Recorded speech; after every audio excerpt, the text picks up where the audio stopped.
Now to another good idea, and imagine a machine that could power your house for free. Well, that's exactly what two Australian inventors claim they've developed. Using magnets and a battery, their new generator has been described as revolutionary, and foreign investors are lining up for a piece of the action. Chris Allen reports.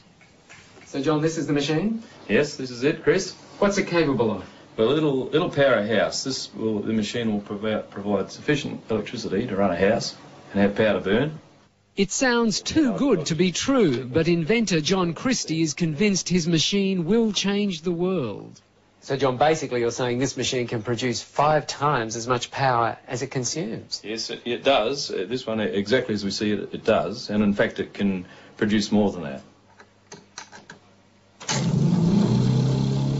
Once kick-started from a battery, John and his partner Lou Britz say this prototype will run for years without stopping, generating 24 kilowatts of power a day. You don't get more revolutionary, I think. I mean, we're talking about something that has the capacity to change the way that the world produces its electric power.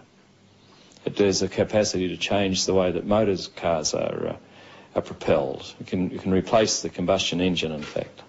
John, these are big claims. Are you sure you can live up to them? We don't really need to live up to them, Chris. The technology speaks for itself. I mean, a householder could buy one of these machines and install it in his garage and power his house forever without buying another kilowatt from a retailer. I mean, that's how serious it is. Steve Brassington is an independent electrical engineer. He's seen the machine and backs up everything John says. It's revolutionary. That's the only way to describe it. I think the technology, it's not bending physics, it's just using principles that I guess are commonly in use in power generation today in a different way. These guys have thought outside of the square. Basically, it's magnetic attraction and magnetic repulsion that provide the movement or the moment of the motor. Can you understand why some scientists are sceptical about it? There is no physicist or engineer who has looked at our motor or has looked at our figures who says it doesn't work. Lou is an electrician and John a businessman in Cairns in far north Queensland. The two unlikely inventors have been tinkering with their machine for 6 years.